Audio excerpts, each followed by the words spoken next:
ট্রেটালজি of ফ্যালোড নিয়ে এটা আমাদের শেষ ক্লাস। আমরা প্রিভিয়াস ক্লাসে মোটামুটিভাবে রেডিওলজি নিয়ে আলোচনা করেছি এবং তার আগের ক্লাসে আমরা মোটামুটি বেসিক যে থিওরিটিক্যাল পার্ট ছিল আমরা একদম কমপ্লিকেশন এবং ডায়াগনোসিস পর্যন্ত আসলে আলোচনা করে ফেলেছি। এখন আলোচনা হচ্ছে ট্রিটমেন্ট নিয়ে। একটা পেশেন্টের যদি ট্রেটালজি অফ ফ্যালোড থাকে, আলটিমেটলি আমরা ট্রিটমেন্ট কীভাবে করব। সো এই ক্লাসে পুরোটাই আমরা আসলে ট্রিটমেন্ট নিয়ে আলোচনা করতে চাই এবং এটাই আমাদের ট্রেটালজি অফ ফ্যালোডের অ্যাকচুয়ালি শেষ ক্লাস ইনশাআল্লাহ। সো ট্রিটমেন্টের ক্ষেত্রে প্রথম কথা, পেডিয়াট্রিক যে কোনো ডিজিজে ট্রিটমেন্টে 1 নাম্বার পয়েন্ট হচ্ছে কাউন্সিল দ্য প্যারেন্টস। আমাদেরকে প্যারেন্টসের কাউন্সিলিং করতে হবে। তাহলে parent counselling is the number 1 treatment procedure. ট্রিটমেন্টের শুরুতে কাউন্সিলিং করতে হবে। প্রশ্ন হলো কাউন্সিলিংয়ে কী করব। প্রথম কথা, তাকে ডিজিজ সম্পর্কে জানাইতে হবে, ডিজিজটা কী, কেন হয়, কীভাবে কী, A to Z তাকে সব বোঝাতে হবে। তাকে ট্রিটমেন্ট অপশনগুলো জানাইতে হবে। তাহলে সেকেন্ড হচ্ছে তাকে যেই এক্সিস্টিং ট্রিটমেন্ট অপশনসগুলো আছে সেটা আমাকে তাকে জানাতে হবে এবং এই ডিজিজের আলটিমেট প্রগনোসিস কী, ট্রিটমেন্ট নিলে কী হবে, ট্রিটমেন্ট না নিলে কী হবে, A to Z তাকে আসলে বোঝাতে হবে। তাহলে এটা হচ্ছে আমাদের প্রথম পার্ট, প্যারেন্ট কাউন্সিলিং। এরপর আমাদের মেডিকেল ম্যানেজমেন্টে আমরা শিফট করব। সো মেডিকেল ম্যানেজমেন্টে আমাদের একটা কনসার্নের জায়গা হচ্ছে সায়ানোসিস, কারণ আমরা জানি যে এটা একটা সায়ানোটিক হার্ট ডিজিজ এবং পেশেন্টরা কিন্তু আসলে সায়ানোসিস নিয়ে আমাদের কাছে ইউজুয়ালি আসে এবং আমরা যখন ক্লিনিক্যাল ম্যানিফেস্টেশন বলেছিলাম সেখানে কিন্তু আমরা আসলে সায়ানোসিসের কথাই কিন্তু অনেক সময় নিয়ে আলোচনা করছি, রাইট? সো যদি একটা পেশেন্ট আমাদের কাছে আসে সায়ানোসিস নিয়ে, মনে করো একটা নিওনেট আমাদের কাছে আসছে, নিওনেট কিন্তু একটা পার্টিকুলার এজ গ্রুপ আমি বোঝাচ্ছি। নিওনেট আমি কখন বোঝাচ্ছি? 28 উইকস পর্যন্ত যার বয়স, 28 সপ্তাহ পর্যন্ত যার বয়স, সেই কিন্তু আমাদের নিওনেট। সো নিওনেট যদি আমাদের কাছে সিভিয়ার সায়ানোসিস নিয়ে আসে, মনে করো নিওনেট আমাদের কাছে আসলো সিভিয়ার সায়ানোসিসে, তখন আমরা কী করব? সো এই ধরনের পেশেন্ট আসলে আমাদের কাজ হচ্ছে আমরা আইভি ইনফিউশন দিতে চাই, প্রোস্টাগ্ল্যান্ডিন E1 আমরা দিব আইভি ইনফিউশন। কোনটার আইভি ইনফিউশন দিব? Prostaglandin E1। এখন প্রশ্ন আসতে পারে প্রোস্টাগ্ল্যান্ডিন E1 দিয়ে আমার লাভটা কী? আচ্ছা, ডোজটা একটু বলে রাখি। ডোজটা হবে 0.05 থেকে 0.1 microgram per KG per minute. এই রেটে আমরা আসলে প্রোস্টাগ্ল্যান্ডিন E1 দিতে চাই। প্রশ্ন হচ্ছে প্রোস্টাগ্ল্যান্ডিন E1 যদি দিই তাহলে এই নিওনেটের লাভটা কি? এটা কিন্তু সবার জন্য না, এটা শুধুমাত্র যদি নিওনেট আমাদের কাছে আসে তখন, শুধুমাত্র এটা এক্সক্লুসিভ ফর নিওনেট। তো প্রশ্ন হলো প্রোস্টাগ্ল্যান্ডিন E1 দিলে লাভ কি? আমরা আমাদের ডাক্টাস আর্টেরিওসাসের নাম জানি, আমরা জানি যে ডাক্টাস আর্টেরিওসাস। সো ডাক্টাস আর্টেরিওসাসটা আমরা চাই প্যাটেন্ট থাকুক। দেখো নর্মালি একটা বাচ্চা যদি প্যাটেন্ট ডাক্টাস আর্টেরিওসাস নিয়ে আসে সেটাকে আমরা প্যাথোলজিক্যাল কন্ডিশন হিসেবে আইডেন্টিফাই করি। বাট টফ এমন একটা কন্ডিশন যেখানে আমরা চাই ডাক্টাস আর্টেরিওসাস যেটা আছে এটা যেন মানে প্যাটেন্ট থাকে, এটা যেন বেঁচে থাকে, অক্ষুণ্ণ থাকে, এটা যেন টিকে থাকে। আমরা এটাকে টিকায় রাখতে চাই। কেন টিকায় রাখতে চাই? উদ্দেশ্য একটাই, সেটা হচ্ছে পালমোনারি সার্কুলেশন। আমরা পালমোনারি সার্কুলেশনকে টিকায় রাখতে চাই, পালমোনারি সার্কুলেশনকে ইমপ্রুভ করতে চাই। যদি আমরা ডাক্টাস আর্টেরিওসাসকে যদি ধরে রাখতে পারি, প্যাটেন্ট রাখতে পারি, দেখা যাচ্ছে জন্মের পর কিন্তু ডাক্টাস আর্টেরিওসাসটা ক্লোজ হয়ে যায়। নর্মালি জন্মের পরে ডাক্টাস আর্টেরিওসাস ক্লোজ হয়ে যায়। এই ক্লোজারটা যেন না হয় সেই জন্যই কিন্তু আমরা এত কিছু করতেছি। এটা ক্লোজ না করে এটাকে ঠেকায় রাখবো, এটাকে টিকায় রাখবো। টিকায় রাখার উদ্দেশ্য কি? পালমোনারি সার্কুলেশনের ইমপ্রুভমেন্ট। এবং আমরা কিন্তু প্যাটেন্ট ডাক্টাস আর্টেরিওসাস যে কন্ডিশন, সেই কন্ডিশনে কিন্তু আমরা জাস্ট অপোজিট কাজ করি। সেখানে কিন্তু আমরা দেখি যে এই ব্যাপারটাকে আমাকে ক্লোজ করতে হবে, সেই জন্য আমরা দেখা যাচ্ছে যে NSAID ইউজ করে থাকি। কেন NSAID ইউজ করি? কারণ NSAID ইউজ করলে দেখা যাচ্ছে আমাদের প্রোস্টাগ্ল্যান্ডিন E1 প্রোডাকশন কমে যাবে, তাহলে সেটা ক্লোজারে হেল্প করবে। সো প্যাটেন্ট ডাক্টাস আর্টেরিওসাস যদি হয় সেখানে আমরা যা করি এখানে জাস্ট অপোজিট, এখানে আমরা আসলে পালমোনারি সার্কুলেশনটাকে ইমপ্রুভ করতে চাই। দ্যাটস ওয়াই আমরা ডাক্টাস আর্টেরিওসাসকে ক্লোজ করতে দিব না, আমরা এটাকে ওপেন রাখবো। সো প্যাটেন্ট রাখতে হবে এবং এই প্যাটেন্ট রাখার জন্য আমরা প্রোস্টাগ্ল্যান্ডিন E1 দিতে চাই। ডোজটা কী হবে? 0.05 থেকে 0.1 microgram per KG per minute. এই রেটে আমরা আইভি ইনফিউশনটা দিব। এটা কাদের জন্য প্রযোজ্য? নিওনেটের জন্য প্রযোজ্য। তাহলে এটা নিওনেটের জন্য আমরা এটা করতে পারি এবং এটা দেখা যাচ্ছে যে অনেক সময় বাচ্চার লাইফ সেভিং একটা প্রসিডিওরের মতো হয়ে যায়, অনেক সময় বাচ্চা বেঁচে যেতে পারে। এখন এটা গেল নিওনেটের কথা। এখন মনে করো নর্মাল একটা বাচ্চার কথা, মনে করো যে কোনো একটা বাচ্চা আমার কাছে আসছে, মনে করো বাচ্চাটার বয়স 2 ইয়ার্স। সো মনে করো এখন এই বাচ্চাটা আমাদের কাছে সায়ানোটিক স্পেল নিয়ে হসপিটালে আসছে, সায়ানোটিক স্পেল নিয়ে সে আমাদের কাছে হসপিটালে এসেছে। এখন হসপিটালে যা আসলো, এরপর আমরা কী করবো? সায়ানোটিক স্পেল নিয়ে কোনো বাচ্চা আসার পরে আমরা একটা সিকোয়েন্স ফলো করতে চাই। এই সিকোয়েন্স ধরে আমাদেরকে ম্যানেজ করতে হবে। প্রথম কথা হচ্ছে বাচ্চাটাকে একটা প্রপার পজিশনে নিয়ে আসতে হবে। পজিশনটা কি? এখানে আমরা ধরে নিচ্ছি বাচ্চাটা ইনফ্যান্ট। যদি ইনফ্যান্ট হয় তখন কি করব? সো ইনফ্যান্টের ক্ষেত্রে আমরা বাচ্চাকে প্রথমে নি চেস্ট পজিশনে নিয়ে আসতে চাই। নি চেস্ট পজিশন। কেন নি চেস্ট পজিশনে আনবো? দেখা যাচ্ছে কি যারা ছোট বাচ্চা তারা কিন্তু স্কোয়াটিং পজিশনে যাইতে পারে না। যারা দেখা যাচ্ছে স্মল চিলড্রেন, বা একটু স্মল চিলড্রেন বললে আসলে ভুল হবে কথাটা, ওল্ডার চিলড্রেন বলবো। মনে করো ইনফ্যান্ট না, একটু ওল্ডার চিলড্রেন, মনে করো বয়স হচ্ছে তার 10 বা 8 বছর, ও কিন্তু একা একাই স্কোয়াটিং পজিশনে চলে যায়।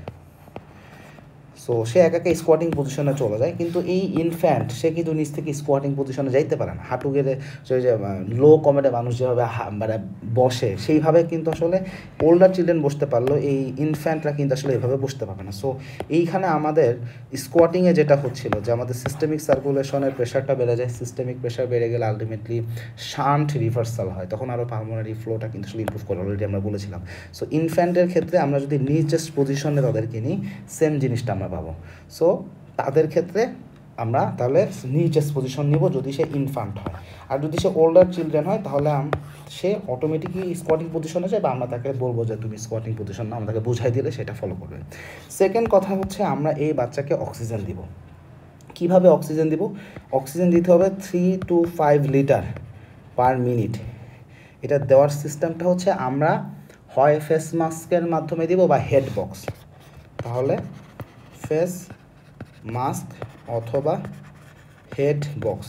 সাধারণত বাচ্চাদের যদি ছোট বাচ্চা হয় তাহলে হেড বক্স, যদি একটু বড় বাচ্চা হয় সেখানে ফেস মাস্ক দিয়ে দেওয়া হয়। মানে এটা আসলে বাচ্চার এজের সাথেও কিছুটা ডিপেন্ডেন্ট। হেড বক্স সবার তো পারবে না। খুব ছোট বাচ্চা হলে মনে করো যে 6 মাস বয়স, 3 মাস 4 মাস বয়স, তার জন্য হেড বক্স অ্যাপ্রোপ্রিয়েট। যদি বাচ্চার বয়স একটু ভালো হয়, মনে করো 5 বছর 6 বছর, তাহলে ফেস মাস্কে দেওয়াটা ইজি। সো আমরা তাহলে 3 থেকে 5 লিটার পার মিনিট এই রেটে অক্সিজেনটা তাকে আমরা তাহলে দিতে চাই।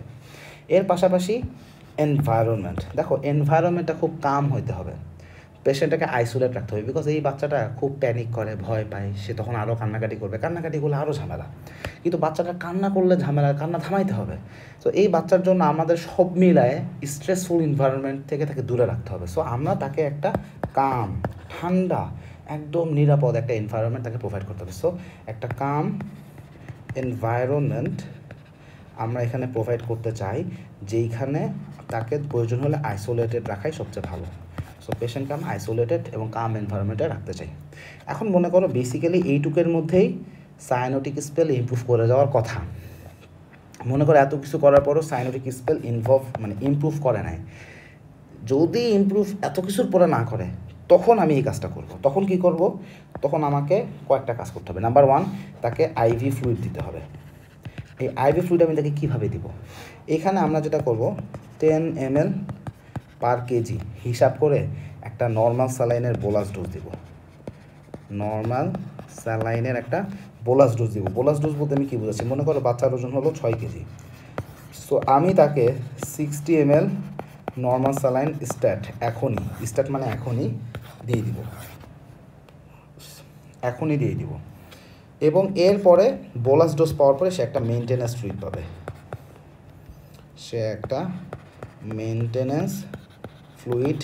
এই মেনটেন্যান্স ফ্লুইডটা হচ্ছে তার বডি রিকোয়ারমেন্ট অনুযায়ী ডিটেক্টেড হবে। বডি রিকোয়ারমেন্ট অনুযায়ী ফ্লুইডটা আসলে কেমন? আমরা জানি যে প্রথম 10 কেজির জন্য আমাদের 100 ml পার কেজি, পরের 10 কেজি, নেক্সট 10 কেজি, মানে 10 কেজি থেকে 20 কেজি এই ওয়েট যেটা, এখানে প্রতি 1 কেজির জন্য 50 ml পার কেজি এইভাবে আমাদের ফ্লুইড দিতে হয়। পরের প্রতি 1 কেজির জন্য, মানে পরের প্রতি কেজির জন্য আমরা অ্যারাউন্ড 25 ml পার কেজি এইভাবে আমরা দেখা যাচ্ছে ফ্লুইড দিয়ে থাকি। সো এইভাবে একটা হিসাব করা হয়। সো আমাদের এরকম বডিতে ডেইলি রিকোয়ারমেন্ট যেটা, সেই রিকোয়ারমেন্ট অনুযায়ী ওজনের সাথে হিসাব করে একটা মেনটেন্যান্স ফ্লুইড এখানে বাচ্চাকে আমরা দিব। তাহলে বাচ্চাকে আমরা একটা বোলাস ফ্লুইড দিচ্ছি 10 ml পার কেজি হিসাব করে, এবং এরপরে আমরা একটা মেনটেন্যান্স ফ্লুইড বাচ্চাকে দিব। এটা হলো নাম্বার 1। নাম্বার 2, পেশেন্টকে মরফিন দিতে হবে। এখন মরফিন দেওয়ার ক্ষেত্রে নিয়ম হচ্ছে আমরা খুবই ডাইলুটেড মরফিন দিব। সো মরফিনটা দিব আমরা কীভাবে, 0.1 থেকে 0.2 মিলিগ্রাম পার কেজি, তাহলে খুবই লো ডোজের মরফিন, তাই না? এটা আমরা কীভাবে দিতে পারি, আমরা যদি সাবকিউটিনিয়াসলি দিই এটা স্লোলি কাজ করবে, এটা বাচ্চাদের জন্য খুব সেফ। সো আমরা সাধারণত সাবকিউটিনিয়াস রুটে এখানে মরফিন দিতে পারি, ডোজটা হবে 0.1 থেকে 0.2 মিলিগ্রাম পার কেজি এই হিসাবে। তাহলে বাচ্চার ওজন যদি 10 কেজি হয় তাহলে আমি 0.5 মিলিগ্রাম এই পরিমাণ আমরা তাকে মরফিন দিতে পারি। এই মরফিন দেওয়ার উদ্দেশ্য কী? এই মরফিন দেওয়ার উদ্দেশ্য হচ্ছে বাচ্চাকে ঠান্ডা রাখা, কিপ দ্য বেবি কাম। কারণ বাচ্চা স্ট্রেসফুল যত হবে তার সায়ানোসিস তত বাড়বে, আমাকে বাচ্চাকে ঠান্ডা করতে হবে এবং এটা বাচ্চাকে কাম রাখবে, প্লাস মাসল রিল্যাক্সেশন সেটাও প্রোভাইড করবে। সো দিন শেষে আমাদের এই ম্যানেজমেন্টের জন্য এটা হেল্পফুল হবে। তাহলে আমরা মরফিন দিব, ফ্লুইড দিব। এর পাশাপাশি দেখো আমরা বলেছিলাম সায়ানোটিক স্পেল যখন হয় এখানে কিন্তু আসলে মেটাবলিক অ্যাসিডোসিস ডেভেলপ করে। সো মেটাবলিক অ্যাসিডোসিস কেন হচ্ছে, কারণ এখানে হাইপোক্সিয়া আছে, ল্যাকটিক অ্যাসিড তৈরি হয় অ্যানারোবিক রেসপিরেশনের কারণে, সেই জন্য মেটাবলিক অ্যাসিডোসিস হয়। সো মেটাবলিক অ্যাসিডোসিসকে কাউন্টার করার জন্য আমাকে সোডিয়াম বাইকার্বনেট দিতে হবে। সোডিয়াম বাইকার্বনেট আমরা কীভাবে দিব, এখানে আমরা দিব, হিসাবটা আমাদের এরকম হবে,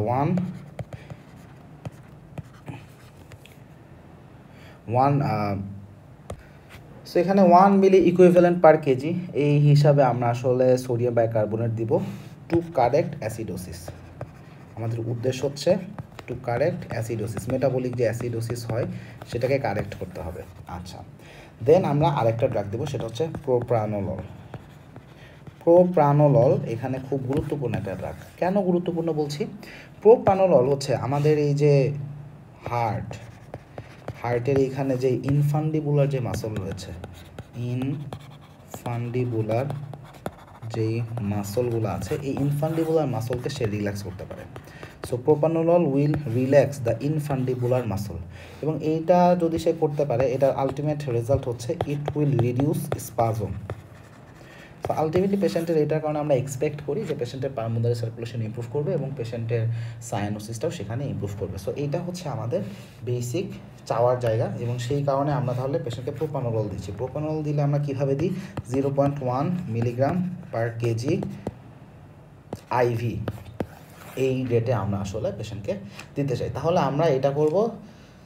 এখন এত কিছু করার পর এরপরও দেখা গেল যে সায়ানোসিস কমলো না, সায়ানোটিক স্পেল নিয়ে সে হসপিটালে আসছিল, সেটা এখনও কমে নাই, এত কিছু করছি তখনও কমে নাই। তখন আমি কি করব, এখন পেশেন্টকে সিসিইউতে অ্যাডমিট করতে হবে। সিসিইউতে যখন আমি অ্যাডমিট করব, এর পরের কাজ কি, এর পরের কাজ বাচ্চাকে আমি আলফা অ্যাগনিস্ট দিতে হবে। আমাদের টার্গেট কি, we will provide alpha agonist. Alpha agonist কোনটা দিয়ে আমরা, phenylephrine. So phenylephrine দিলে আমার সুবিধা কী, লাভ কী? সো বেসিক্যালি ফিনাইল এফ্রিন দেওয়ার চাহিদা একটাই, সেটা হচ্ছে আমরা সিস্টেমিক যে ব্লাড প্রেশার সেটাকে বাড়াইতে চাই, সিস্টেমিক ভাস্কুলার রেজিস্ট্যান্সকে বাড়াইতে চাই, মানে স্কোয়াটিং পজিশনে গেলে যে ঘটনাটা ঘটতেছিল সেটাকে আমি মিমিক করতে চাই। দ্যাটস ওয়াই আমি ফিনাইল এফ্রিন দিচ্ছি। তাহলে ফিনাইল এফ্রিন দিলে কী হবে, তার ব্লাড প্রেশারটা বাড়বে, বা আরও স্পেসিফিকভাবে যদি বলি পেরিফেরাল পিভিএফ বলি কেন, পিভিআর, পেরিফেরাল ভাস্কুলার রেজিস্ট্যান্স, এইটা আসলে বেড়ে যাবে। তার যে সিস্টেমিক রেজিস্ট্যান্স, যেটা সিস্টেমিক ভাস্কুলার রেজিস্ট্যান্স, সেইটা আসলে বেড়ে যায়, এবং সেটা বেড়ে গেলে দিন শেষে, সো আমরা যদি ফিনাইল এফ্রিন দিই তাহলে তার সিস্টেমিক ভাস্কুলার রেজিস্ট্যান্স বেড়ে যাবে, এবং যদি সিস্টেমিক ভাস্কুলার রেজিস্ট্যান্স বাড়ে তাহলে তার আলটিমেটলি লেফট ভেন্ট্রিকুলার প্রেশার বাড়বে। লেফট ভেন্ট্রিকুলার প্রেশার বাড়লে আমাদের রাইট টু লেফট যে শান্ট হচ্ছিল সেই শান্টটা কমে যাবে। তাহলে শান্ট কমে গেলে পরবর্তী দেখা যায় ব্লাডটা পালমোনারি সার্কুলেশনে যাওয়ার রেট বেড়ে যায়, এবং it will promote improved pulmonary blood flow. তাহলে এই জন্য আমরা ফিনাইল এফ্রিন দিয়ে থাকি। সো এরপরেও মনে করো এত কিছু করছি, তারপরেও সায়ানোটিক স্পেল ইমপ্রুভ করে নাই, তাহলে বলতে হবে যে দিস পেশেন্ট ইজ র্যাপিডলি ডেটেরিওরেটিং, বাচ্চার অবস্থা খুব বেশি খারাপের দিকে চলে যাচ্ছে। এবং তখন মনে করো এত কিছু পরেও কাজ হয় না, তখন আমি বাচ্চাকে ইনটিউবেট করব। তাহলে ইনটিউবেশন করব, এবং আই উইল প্রোভাইড ভেন্টিলেশন কি অনেকে বোঝো না, তাদের জন্য তুমি দেখো না যে মেশিনের মাধ্যমে রেসপিরেটরি সাপোর্ট দেয়, ওইটাই হচ্ছে ভেন্টিলেশন। সো তখন আমাদেরকে ভেন্টিলেটরি সাপোর্ট দিতে হবে। তাহলে এটা হচ্ছে হসপিটাল ম্যানেজমেন্ট। এখন বাচ্চা মনে করো যে ম্যানেজ করে তুমি বাসায় পাঠিয়ে দিছো, তাকে বাসার ম্যানেজমেন্টটাও বলে দিতে হবে, তাই না, প্রেসক্রাইব করতে হবে। সো এবার আমি বলবো ট্রিটমেন্ট অ্যাট হোম। বাসার ম্যানেজমেন্ট কী হবে? Treatment at home. So at home treatment হচ্ছে আমরা বাচ্চাকে প্রোপানোলল কন্টিনিউভাবে দিতে থাকবো। কেন দিতে থাকবো? To prevent cyanotic spell. তাহলে আমরা সায়ানোটিক স্পেল বা টেট স্পেল এটাকে প্রিভেন্ট করতে চাই, এবং প্রিভেন্ট করার জন্য বাচ্চা বাসায় যখন চলে যাবে তখন সে কন্টিনিউড প্রোপানোলল পাবে। প্রোপানোললটা এখান দেওয়া হবে কীভাবে? ওরাল রুটে। ওরাল রুটে প্রোপানোলল কীভাবে দিব? প্রোপানোললটা ওরাল রুটে আমরা দিতে চাই এখানে 0.25 থেকে 1 milligram per KG per day, এই হিসাবে আমরা ওরালি তাকে দিব, সায়ানোটিক স্পেলটা যেন না হয়। সেকেন্ডলি দেখো এই বাচ্চার একটা প্রবলেম কি? Nutritional problem. নিউট্রিশনাল প্রবলেমটা কীভাবে? তার যেহেতু ক্রনিক হাইপোক্সিয়া হয়, সেই কারণে আসলে তাদের ফেইলার টু থ্রাইভ। সো এইটাকে আমরা একটু ট্যাকল করতে চাই। সো ট্যাকল করার জন্য আমরা কী করবো? আমাদেরকে পেশেন্টের ফ্লুইড আর নিউট্রিশনাল সাপোর্ট দিতে হবে। সো আমরা যেটা করবো, তার গ্রোথ যেন ভালো হয় সেই জন্য তাকে হাই ক্যালোরিক ফ্লুইড দিতে হবে। So we will provide high caloric food. তাকে আয়রন সাপ্লিমেন্ট দিতে হবে। কেন আয়রন সাপ্লিমেন্টে দিতে হবে? বিকজ আমরা বলেছিলাম যে রিলেটিভ আয়রন ডেফিসিয়েন্সি ডেভেলপ করে, তাই না? তো সাপ্লিমেন্টারি আয়রন আমরা দিতে চাই, এবং এখানে আয়রনটা দেওয়ার ডোজ হবে আমাদের 3 থেকে 6 milligram per KG per day. পেডিয়াট্রিক্সে একটা প্রবলেম হচ্ছে প্রত্যেকটা ডোজ এরকম বয়সের সাথে ওজনের সাথে রিলেটেড, এবং এক এক ড্রাগ এক এক ডোজে দেওয়া লাগে, এটা একটু কষ্ট করে মনে রাখা লাগে। আমি নিজে যখন পেডিয়াট্রিক্সে ডিউটি করছি ইন্টার্নশিপে, তখন আমাদের এরকম চার্ট দিয়ে দিছিল, ওই চার্ট দেখে দেখে আমরা আসলে কাজ করতাম, এবং আসলে কিছু জিনিস এত ফ্রিকুয়েন্টলি আসে ওটা বারবার ইউজ করতে করতে করতে করতে অটোমেটিক মুখস্থ হয়ে যায়। সো পেডিয়াট্রিক্স আসলে ডোজ হিসাবটা একটু ঝামেলা, কিন্তু এটা হিসাব করেই আসলে দিতে হবে। আচ্ছা, এর পাশাপাশি আমরা কিছু ভিটামিন, মিনারেল এইসব সাপ্লিমেন্টও প্রোভাইড করতে পারি, নো প্রবলেম। এবং বাচ্চার বাবা মাকে আসলে খুব ভালোভাবে আমাদেরকে কাউন্সিলিং করতে হবে, এবং তাদেরকে একটা কাউন্সিলিং আমাদের বলতে হবে যেন বাচ্চাকে তারা প্রপারলি ফ্লুইড ইনটেকে এনকারেজ করে, যেন ডিহাইড্রেশনটা না হয়। এই বাচ্চাদের ক্ষেত্রে ডিহাইড্রেশন খুব কমন একটা ব্যাপার। সো আমরা তাদেরকে বাচ্চাদের বাবা মাকে বলতে হবে যে বাচ্চা যেন ভালো মতো ফ্লুইড ইনটেক করে, এটা যেন তারা মনিটর করে টু প্রিভেন্ট ডিহাইড্রেশন। আমরা ডিহাইড্রেশনটাকে আসলে প্রিভেন্ট করতে চাই। তারপরে এখানে যেহেতু পলিসাইথিমিয়া হয়, সো হিমো কনসেন্ট্রেশন ডেভেলপ করে, সো এইটাকেও প্রিভেন্ট করার জন্য আসলে ফ্লুইড ইনটেক বাড়ানোর কোনো বিকল্প নেই। সো ফ্লুইড ইনটেক আমাকে বাড়াইতে হবে। সো ডিহাইড্রেশন যদি হয় সেইটা কিন্তু খুব সিরিয়াস একটা ইস্যু, এবং যখনই বাচ্চাটা ডিহাইড্রেটেড হয়ে যাবে তখনই কিন্তু আমাকে prompt rehydration as early as possible বাচ্চাকে রিহাইড্রেট করতে হবে। যখন আমরা কিন্তু একটু আগে সাইনোটিক স্পেলে যখন ম্যানেজমেন্ট দেখাইছি, ওখানে কিন্তু দেখাইছিলাম যে আমরা ফ্লুইড দিচ্ছি, একটা বোলাস ডোজ দিচ্ছি, তারপর একটা মেইনটেন্যান্স ডোজ দিচ্ছি। কেন? বিকজ এই ডিহাইড্রেশনটা আসলে বাচ্চাদের ক্ষেত্রে খুব ফ্রিকুয়েন্টলি আমরা দেখতে পাই। তাহলে এগুলো হচ্ছে মেডিকেল ম্যানেজমেন্ট, কিন্তু এটাকে কমপ্লিট ম্যানেজমেন্ট উত্তর হচ্ছে না। আলটিমেট ম্যানেজমেন্ট হচ্ছে সার্জারি। আমি একটা ঘটনা বলি।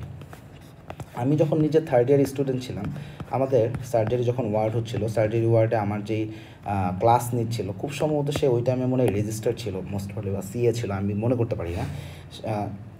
সে একটা কথা বলছিল, যেইখানে মেডিসিন শেষ সেইখানে সার্জারি শুরু।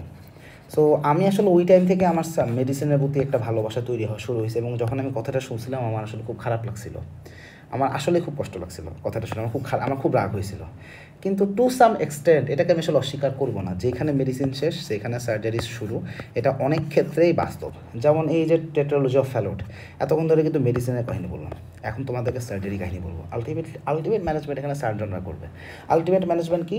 Total correction.